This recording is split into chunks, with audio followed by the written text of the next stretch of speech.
James 4:11 says this, brothers and sisters, do not slander one another. Anyone who speaks against a brother or sister or judges them speaks against the law and judges it.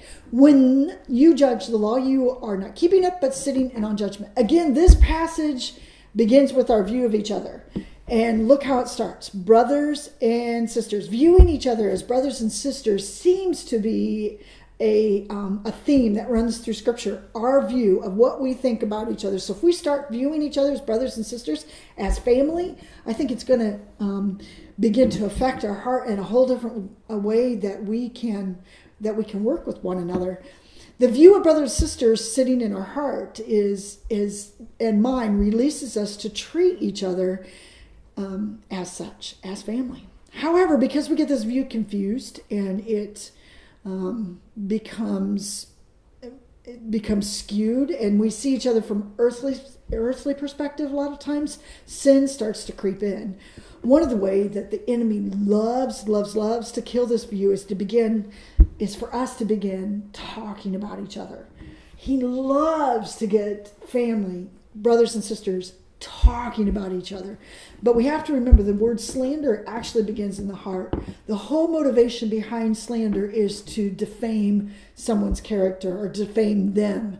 And so it's not something you wake up one day and say, okay, I'm going to slander. No, it's you begin by the intent of your heart becoming filled with either anger or somebody has hurt you or bruised you in some sort of way. And so as a result of that bruising, you want to ruin their character. Now, a lot of us don't even think about it, I don't think, when we are talking about somebody else. But pay very close attention when you start opening up your mouth and speaking words to somebody else. Why are you doing that? Why are you speaking evil or even gossiping, that sometimes we even call prayer request, about somebody else? What is the intent of your heart?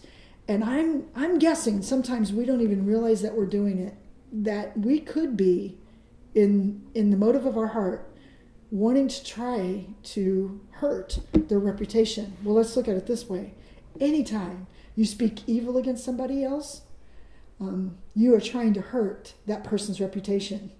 So check your heart in this one. Make sure that, first of all, if you've got bruising there that needs to be mended, come before God and just let Him mend it. This gospel stuff's alive and real. I don't have to convince you of that. We're so far past believing that. I mean, we know that that's the truth. So start there. Have you ever resorted to slander? Be honest with yourself. Do you ever go into break rooms and start talking about other people? And then ask yourself why. And ask yourself, why would you ever want to ruin anybody's reputation? God bless. Have a marvelous day.